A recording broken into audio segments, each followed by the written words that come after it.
Hello, my name is Naomi Smith. I'm the Managing Partner of Rosekirk LLP, and this webinar is about the UK tax changes and actually relates to UK tax changes that were announced in October 24 at the budget then. And it's taken probably some time to get the legislation and just work out what those tax changes will mean for Australians living in the UK. We have also got another budget that's coming up on the 26th of November, and we will be running a webinar as well then to talk about those changes.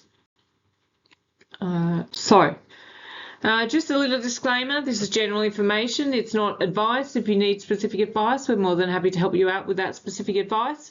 However, you will need to get in touch with us and instruct us if you want to rely on that information. So this is general information just to get you thinking about some of the tax changes, but shouldn't be acted on its own.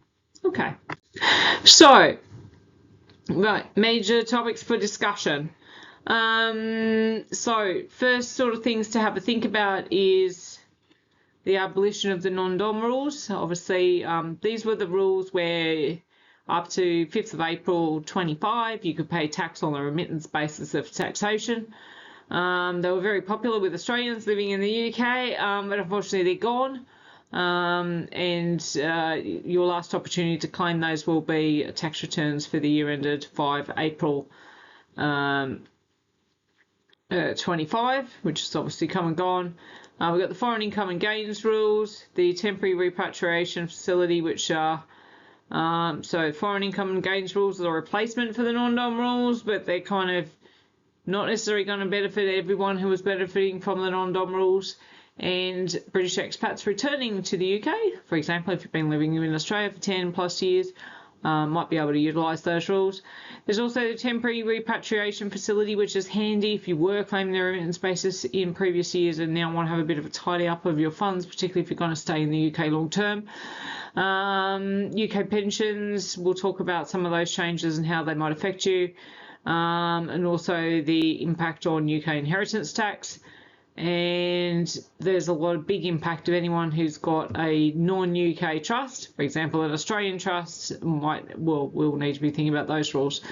So without further ado, let's have a chat about the abolition of the non-domiciled rules. So the non-dom rules or non-domiciled rules basically had to be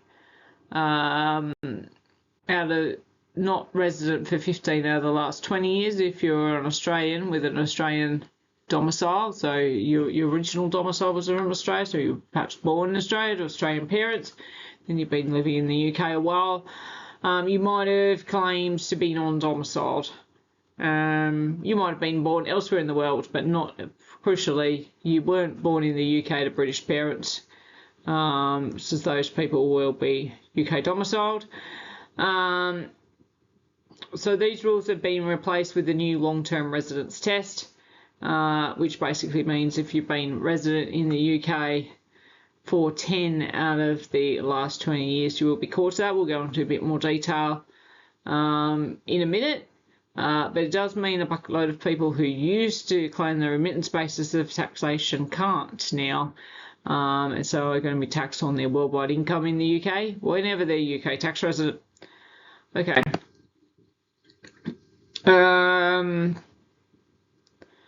So, as I was mentioning before, long-term residence rules apply if you've been resident in 10 or more of the last 20 years. Many people in the UK are now going to be subject to UK inheritance tax on their worldwide assets that weren't before, so that's a big issue for some people.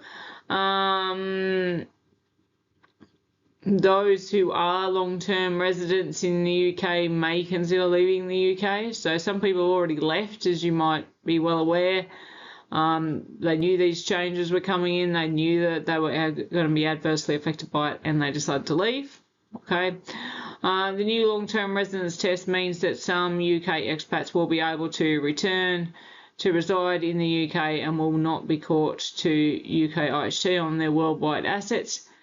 As long as they don't stay then long enough to become long-term residents of the UK. So that could be a win if, let's say, we've got a couple of British expats. They went to Australia to live in the sunshine. Everything was great. And then maybe suddenly a parent became unwell. They decided to come back to the UK and support the parent. Well, that's great that they've done that. It's just worthwhile properly understanding that that person actually may not necessarily become liable to UK inheritance tax on their worldwide assets immediately, and in fact they're still going to need to be a resident for 10 out of the last 20 tax years before that becomes a problem. So actually they're one of the categories of people who are winners as a result of this change, who would have otherwise been caught to UK inheritance tax on their worldwide assets in the second consecutive year of UK tax residency, which is easier to trip up than you think because of the way the UK statutory residence test works. It's actually quite easy to accidentally trip up that test. And because it's very precise too, a lot of people think, oh, I can argue what I want on residency. No, it doesn't work like that. You have to actually follow the rules, and once you follow the rules, you get a very clear decision about whether you're a UK tax resident or not. It is also possible to be simultaneously UK tax resident and Australian tax resident at the same time, and I have a lot of clients who fall in this category.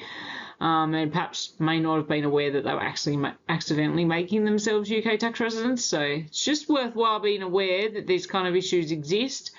And while you can get out of income tax under a double tax agreement when you're dual tax resident, it's not possible to get out of that income tax if you're relying on that for inheritance tax purposes. And also if you're thinking about things like the foreign income and gains rules, again, the double tax agreement doesn't help you out with removing your UK tax residency. Okay, so let's get into a little bit more detail about these foreign income and gains rules. So these rules are a massive win if you happen to be eligible for them.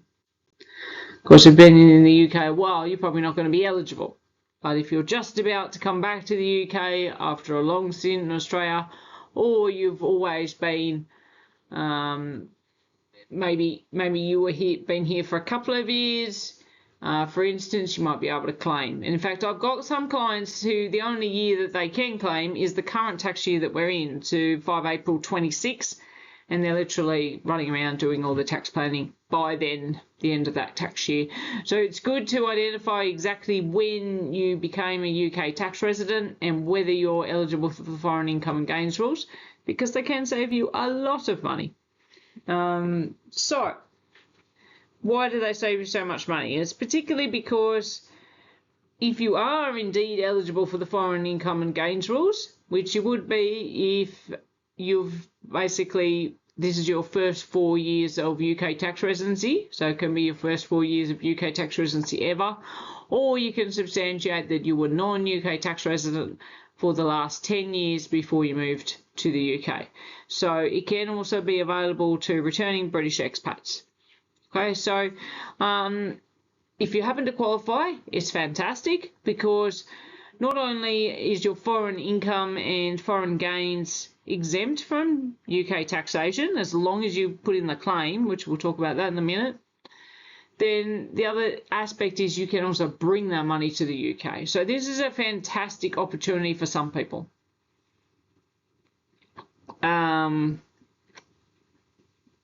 So if you want to claim these rules, you do need to make sure you make a claim in a UK self-assessment tax return. If you don't do UK self-assessment tax returns, you will need to register to do a UK self-assessment tax return and put in the claim. It's really important that these things are done, and it must be done by the deadline, which is, so your normal tax return due date will even be 31st of January following the end of the tax year. So that's normally when I would say put in the claim, but your absolute long stop date is the 31st of January following that normal tax return due date. So it will be, let's say we're talking about the year ending 5 April 26, then your tax return deadline would be 31st of January 27, and you will have until 31st of January 28 to lodge your foreign income and gains claim. Now, just to clarify, that's the final date. So if you manage to, let's say you register for self-assessment late and you've got a later date for lodging a tax return, it doesn't bring that 31st of January 28 date back any further. Okay, there's a long list of what foreign income and gains are. Okay, so we'll talk about that. So there's all those lovely Australian dollars with all their pretty colours. Fantastic. So what sort of foreign income and gains are we talking about? So we could be talking about a withdrawal from an Australian superannuation fund. That is a fantastic bonus for anyone who's got Australian super, happens to qualify for foreign income and gains rules. It's an opportunity to tidy up all that super. Because otherwise it's taxable normally. If you're living in the UK, normally you pay tax on withdrawing your Australian super. Then you've got the overseas property income. So like maybe you've got a rental property in Australia. Won't be taxed in the UK. It will still be taxed in Australia, mind you, so don't get too excited on that front. Overseas bank interest. Maybe you've got an Australian bank account. Okay, well, that's going to be taxed at 10% in Australia, but no tax in the UK. Dividends from non-resident, non-resident is in non-UK companies, so if you've got an Australian company, you might be able to pay a dividend out of that. Also royalties, offshore income gains, things like that. Foreign social security, those kind of things are also income from overseas, certain income from overseas trusts. You have to watch out for some aspects, but okay, that's an excellent opportunity, really. And we've got there just a little bit more. So there's a whole bucket load of anti-avoidance rules. If you've got an Australian trust and let's say you're going to stay in the UK long term and you're already here and you qualify for these foreign income and gains rules, then now is the time to tidy up what's going on with that trust. If you've left behind an Australian company, again, now's the time to tidy it up if you've got eligibility at the moment for foreign income and gains rules. So that's a few things to think about. Now, temporary repatriation facility. Now this is another massive win for anyone who does qualify for it. So, and it's an opportunity to tidy up your affairs, which is a big issue for some people. If you're going to stay in the UK long term, there's a big chance that if you had a sort of traditional non-dom type structure, that it may in fact not really be that suitable for where you're at right now. So let's talk about the temporary repatriation facility. One, it's temporary, which means that you have a once-in-a-lifetime opportunity to claim it if you've been a remittance-based user in the past, okay? And you might say to me, okay, what's a remittance-based user? So remittance-based user was someone who claims they were non-domiciled on their tax return and then didn't pay tax on their foreign income. You must have actually claimed, though, okay? Now, as it stands today, we've got until 31st of January 26 to actually lodge tax returns for the year ended 5 April 25. So it may be that you do want to look at putting in a claim for 24-25, which was the last tax year that regime was around, in which case then you can get within this temporary repatriation facility and maybe that's a good deal for you. It will depend a bit on a case-by-case basis, though, because it also depends how much tax you've been paying in Australia on the income, for example. If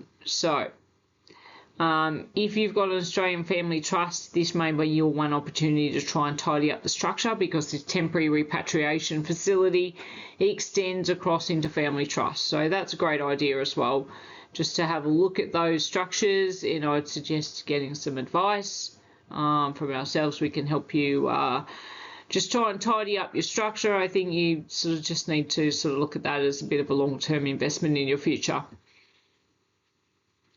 Right, again, this must be claimed within the time limits. which is basically needs to be claimed within your self-attachment tax return or by 31st of January following the end of the tax year plus 12 months. So in my other example for the year ending 5 April 26, that basically gives you 31 January 28. Okay, beautiful. Pension law tax changes. Effects of all people with UK pension schemes. Rumours are spreading in the UK that the UK government might look to remove the 25% UK tax-free lump sum. Well, they were. There's quite a few articles that have since come out since we originally ran this webinar. This is sort of a re-recording of it because we had some issues with the former recording, but there have been a lot of announcements to say that the government's not going to withdraw this. So that's good. If you did take 25% out of your UK tax, your UK pension scheme tax-free, well, it was tax-free anyway. It may adversely affect your ability to recontribute to the pension scheme, though. So it's one of those things. You have to have a bit of a think about whether you still want to do this, but I think I've been told that the rush is off, but we won't really know until budget day on the 26th of November. But I'll not spend any more time on that. Given that that's perhaps not really a big concern. Okay, UK inheritance tax changes. Now, this is really the topic that it's a space that's massively changed, and I've been talking to lots of people. So some people are doing normal inheritance tax planning as if they're going to stay in the UK. Other people are just leaving the UK altogether, or have already left the UK altogether over these changes. So it really depends how wealthy you are, but if you're caught to UK inheritance tax, you may consider moving somewhere where there's no inheritance tax, like Australia, for instance. Of course, you don't need to move to Australia necessarily. You could move to any one number of other tax havens around the planet, or any other country that doesn't have inheritance tax. But obviously you need to take local advice on going into that country. But yes, a lot of Australians have gone home because the non-domiciled rules are gone. And it's basically a byproduct of this long-term residence rule. So if you've spent 10 out of the last 20 tax years in the UK, or indeed if you've spent more than that, then you are caught to UK inheritance tax on your worldwide assets. And you may consider leaving the UK to deal with the situation. Now, that's a bit drastic. Some people say, okay, so what sort of basic wins can we have? Well, make sure that your estate's over £325,000 before you start worrying about this, of course. It's only the balance of your estate over that's going to get caught. Now, if you are legally married to someone, you might consider leaving all your assets to them because that avoids UK inheritance tax. Now, some people say to me, yeah, but I'm 50 and I've got a great job in London and things are going really well and I don't want to leave the country. That's fine. You may take the view of, well, I'm fit and healthy and I don't think I'm going to die, so actually what I might do is move back to Australia for my retirement. That's an excellent idea as well. So you could move back to Australia, but you need to make sure that you cease to be a long-term resident at least 10 years before you die. So you kind of need to get your planning right in this front. Of course, no one ever can really know when they're going to die, but if you can sort of have a little bit of a life plan of when you might move back to Australia so you don't stay in the UK too long and get caught by the UK inheritance tax. You will need to be, in most cases, non-resident for 10 years to cease being caught by the long-term residence rule. Now, there's these transitional rules. Okay. So if you migrated to the UK before 30th of October 24, so this is before last year's budget date, we've got a little bit of a later budget this year, an individual who would have otherwise been a long-term resident during a tax year is treated as not being a long-term resident under the transitional rules if the following conditions are met. Okay. So they have to not be domiciled in the UK on the 30th of October 24. Now, this is actually a pretty important point because a lot of people are going, oh, well, domicile doesn't matter anymore, so I'll just do whatever. No, you need to be really careful what you're saying today about your domicile status, because maybe that could have adversely affected your ability to claim within these transitional rules. Then you need to think about your tax residency status. So these transitional rules really apply for people who left the UK already. Because if you're still living in the UK today, you'll fail the second part of that test, in that you would not be non-resident for the 25-26 UK tax year. So that's the thing. You all need to have already left, basically, to get within these transitional rules. So I'm not spending a huge amount of time on them, but let's say you did already leave, or you have spent a lot of the year between 6th of April 25 and today offshore, then maybe there's an opportunity to argue you're non-resident depending on what you do for the rest of the year. And then either you need to have been non-resident in none of the 3 tax years immediately before the preceding relevant year. So this is basically talking about people who had already actually left before the new legislation came in, or they were resident in the UK for less than 15 in the last 20 years. Okay. So these are basically, it's a rule for your non-doms who left before budget day or just after. Okay, if you are still here, you might have a shorter runoff period. If you haven't been, basically you weren't here for 15 out of 20 years. The number of UK resident years is there, so you could, even if you were here for, say, 15 out of 20 years, you'd have to do 5 years of non-residence to break tax residency. So these transitional rules will be helpful to people who are thinking about leaving the UK, who have not already left, and still wish to really escape the UK inheritance tax on their worldwide assets. Now, there's been some talk of the government backing down on agricultural property relief. We don't know what that's going to look like. But let's just run through what was proposed in these rules. So it's basically going to affect people who had combined agricultural and business property relief assets over £1 million. And then they were only going to benefit from 50% relief thereafter. It's a disaster for proper commercial farms, which is why we've seen a lot of pushback. It's helped. It's been one of the selling points of reform. You know, they're going to save the farmers, so they've definitely got the farmers voting for them as far as I can see. And they're looking at maybe introducing a higher £5 million threshold. They're probably going to do something in this space.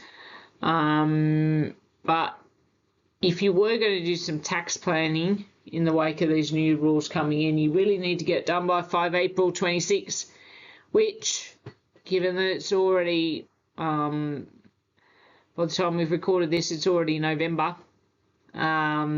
Really need to hurry up and get something done about that. So if you think you are affected, I would encourage you to get some tax advice, either from myself or from your local accountant or whoever, but it needs to be somebody who specialises in issues to do with inheritance tax and agricultural property relief and business property relief. It's a really, really important thing to get some help with it, because otherwise it may cost a small fortune in UK inheritance tax if you pass away. So, yeah, it's the only way to save the family farm. But it's not just the family farm we need to worry about. We also need to worry about the family business. This is a big issue. for business owners. And I have not seen this particular topic get much publicity. And I'm pretty concerned about it, to be honest, because people have set up structures, and the business owners may be offshore as well. The business may be in the UK. It's still caught to UK inheritance tax, even if you're not UK tax resident, you're not a long-term resident of the UK. You tell me you are non-dom, you live offshore. It doesn't matter. If the business is in the UK, the asset is probably in the UK, and the asset's in the UK, that means it's going to be caught to UK inheritance tax at 40% over the first £1 million plus whatever remains of your nil rate band. So conceivably, if your only asset was a UK business, you might be able to be worth up to £1,325,000 for one individual. Okay, so that seems like a reasonable amount, but the thing is, businesses are often worth lots of money. So if you know anyone who's got a UK business, if they're living offshore or if they're living in the UK, they need to be doing some planning around this now, because once we get beyond 5 April 26, they're going to have a much bigger issue. So that's any business owners please do encourage them to get in touch. Right. Inheritance tax and pensions. This is a little bit of a scary topic. It's going to collect a lot of tax. And a lot of tax from relatively ordinary people, I'm going to say. Certainly from middle class people. It will collect tax from rich people as well. But this is expensive, and it involves a complete rethink in how we manage retirement money.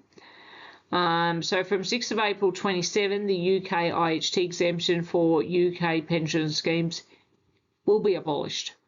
Okay, so we've got, we've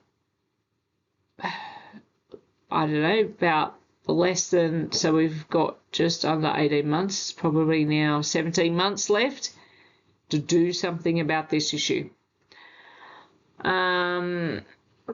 People are going to have to rethink really how they manage their UK pension funds, because the problem is pension funds are also often subject to income tax on death.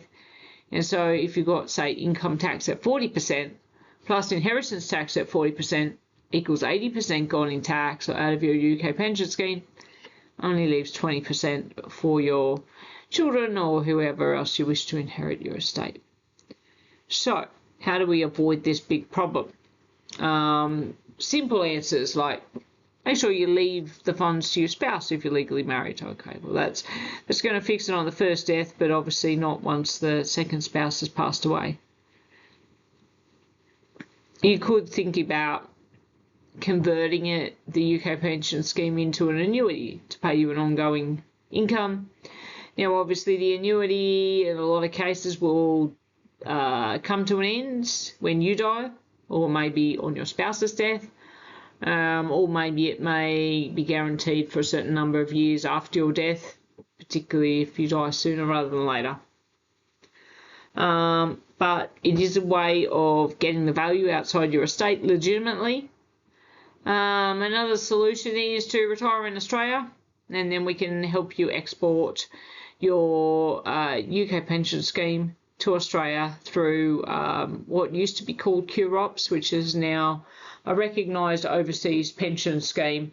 Now, this needs to be, if you're doing an export to Australia, it needs to be an Australian superannuation fund that is indeed ROPS or QROPS as it's commonly known, compliant. So it's a bit of a job trying to do this this kind of export, but it can save a lot of money in tax. So could be worthwhile. Right. Inheritance tax aside, we've now got to worry about trusts. Yeah. Sometimes I think you can think about the trust as a basket, and you've put all your assets inside it, and hence the picture of the basket. So we need to think about, with these non-domiciled rules being removed, that UK trusts can be taxed quite substantially, or rather that offshore trusts can be subject to UK taxation quite substantially. The double tax agreement does not work properly between the UK and Australia, where you've got an Australian trust. You don't necessarily get credit for all the Australian tax paid by that trust if you've got UK resident beneficiaries, or you're deemed to attribute that income to a UK settler. This can be a problem, quite a significant problem, can be an expensive problem. So if you do have an Australian trust and you live in the UK, please do get in touch, because we do need to be giving you the right advice of how to take the right steps forward to try and avoid double taxation in your Australian trust.